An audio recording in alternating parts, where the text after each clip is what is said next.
MLA BF Madhusudan రెడ్డిపై Telugu Desam party MLA అభ్యర్థి బొజ్జల సుధీర్ రెడ్డి సంచలన వ్యాఖ్యలు చేశారు.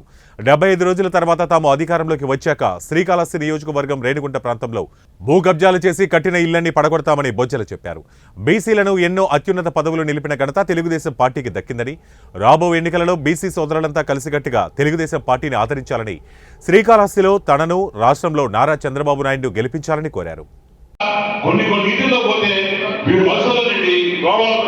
పెంపకం, పందుల పెంపకం ఇవన్నీ పెట్టున్నాడు. మరి దోమల వ్యాపారం, పందుల వ్యాపారం కూడా స్టార్ట్ చేసి ఉన్నాడు. మన మధు ఎక్కడ చూడు దోమలు, ఎక్కడ చూడు పందులు. మరి ఎంత దారుణంగా ఉందంటే నేను చెప్తున్నా, ఎవరైనా సరే శానిటైజర్ స్పీడ్ పెట్టుకోకపోతే, ఎవరైనా సరే పందులు గిందులు చెత్త గింత ప్లాస్టిక్ ఉంటే మాత్రం ఒక్కొక్కరు తోలు తీసి తారబెట్టి చెప్పి తెలియజేసుకుంటున్నాను. ప్రతి ఒక్కరు పనిచేయాల. ఎవరైతే మన గవర్నమెంట్ గారు కాదా, లోకేష్ అన్న కాదా, ఆ రోజు బొజ్జల గోపాలకృష్ణ రెడ్డి గారు హయాంలో తెచ్చింది కాదా అడుగుతాను.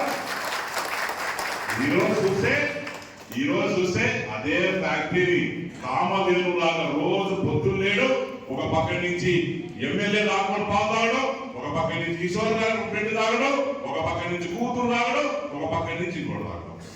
ఏమైనా ఆఖరికి దాంట్లో కొన్ని ఫ్యాక్టరీలు మారిపోయినాయి, కొన్ని ఫ్యాక్టరీలు మూసేస్తున్నారు.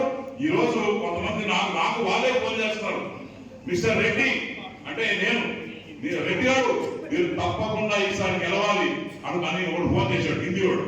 ఇదే తప్ప ఉన్నటువంటి నామినీ ప్రేమ తీరా చూస్తే that Madhusudan Reddy very bad fellow, is eating on my head.